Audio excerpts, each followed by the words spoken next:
Welcome to my stick and poke tattoo vlog. My name is Mads. I am a 32-year-old genderqueer weirdo from Southern California. I wanted tattoos as a kid, but I'm also very frugal, and I never wanted to pay for them. So now we're doing them cheap because it's 2021 and this is acceptable behavior now. If you've watched any of my previous videos, we're going to take a slight detour for about 3 minutes. I have had a very unfun week, and you will soon find out why. This tattoo concept was based off another stick and poke artist. I believe she's from Korea, and I cannot remember her name right now, and I don't have the spoons to go find her name, even though I should. If I'm gonna reference that this was inspired by someone else, I should friggin' give credit where credit is due. Hopefully future me will put it in the description, because I liked this concept a lot. I drew it about 4 million times, and most of my drawings ended up looking the same, and then just one of these days I just sat down and I started doing it. I'd also like to complain about stencils. I have purchased so many tattooing stencils and they all suck. This stencil, this round stencil I'm using, was actually my grandfather's. He was a civil engineer, and he needed real stencils, and I don't think they make good stencils anymore. Apparently everything is digital or bust, and that's lame. Anyways, go ahead and skip ahead if you're just here for the tattooing. If you've watched my vlogs before, though, quick update. I put this stencil on here, really wanting to do another tattoo the other night, but the thing is, I am made of legs, and I have little tiny T-Rex arms, and so I've got this whole fucking thing in my way, and if I'm trying to, I can't see shit from there. I could get like half of it if I was going left-handed. Could maybe get, but I'm only gonna be able to do like an hour or two at a time, because literally just holding myself like this, it's ridiculous. And a little flogging Molly float symbol based off of a painting. Cat. That cat. Cat. Come hither. Come forth. I am being reverse summoned. Her entrance is being, hello, come here. Come say hi. Anyways, a little origami ship thing.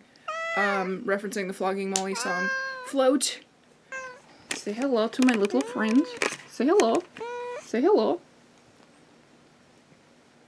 Say hello. Anyways, here's my little painting. I have horrifically bad memory, and I cannot recall if I have already recorded this. I lost Moonie this week. I wasn't expecting that. I had a sense of what was coming, but didn't want to talk this long. This is a tattoo vlog, not a cat vlog. But I also don't think I have the emotional strength to edit any of the videos that she was in, so this is kind of an explanation for that. Thank you for listening. On with the tattooing.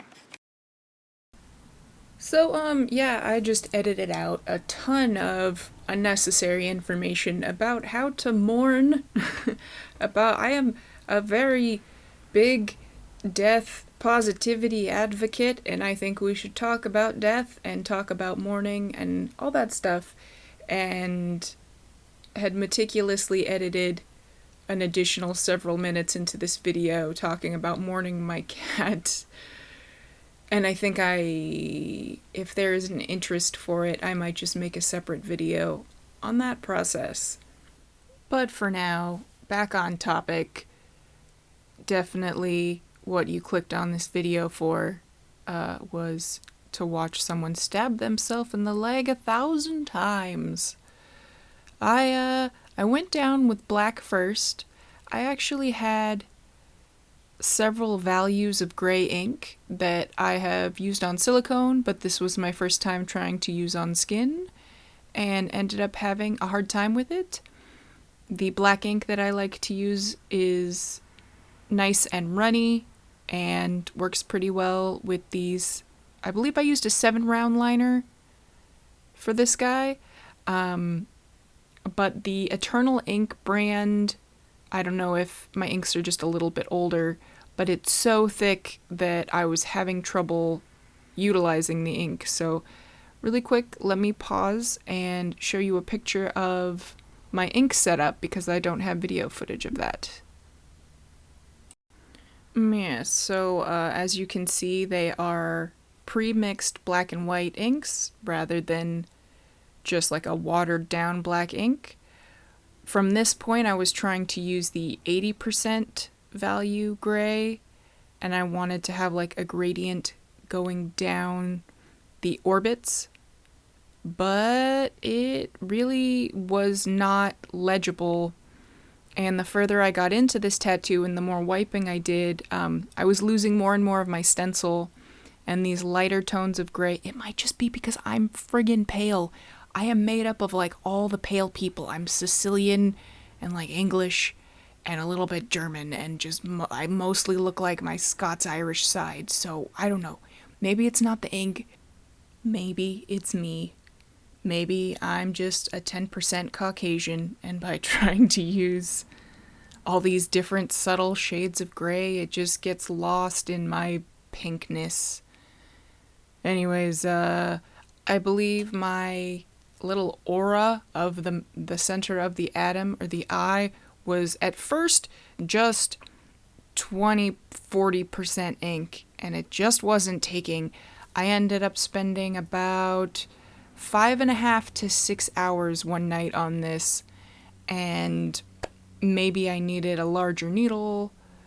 What I believe I'm gonna do the next time around, I have some witch hazel that I was using to make my own gray washes, and I think I'll put a few drops of that witch hazel in each of these bottles and shake them up and see if I can get them to a more runny consistency, because it might just be that the ink is too thick and it's not pulling into my skin.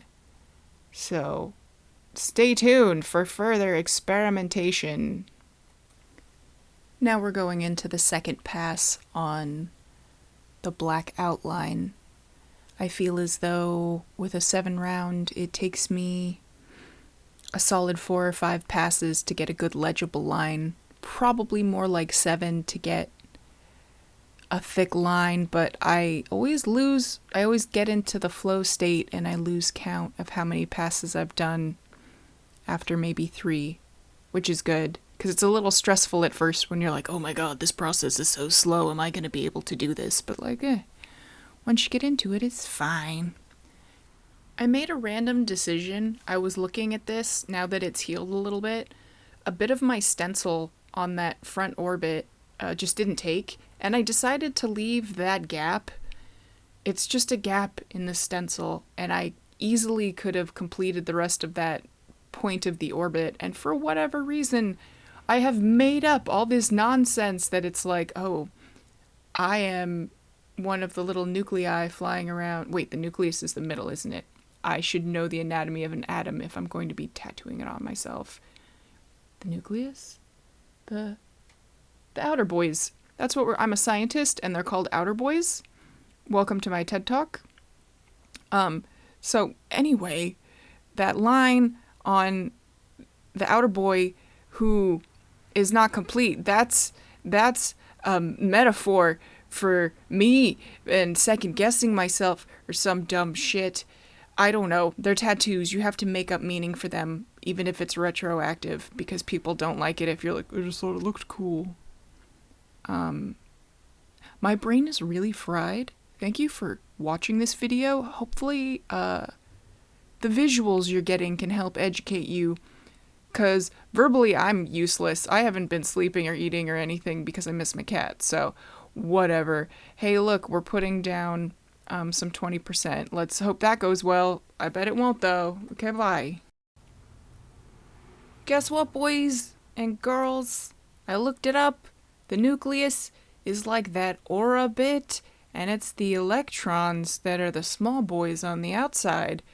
Yes, I did graduate high school, and yes, science was my worst class. Don't know why. It should just be logic or something, but science has always boggled my brain.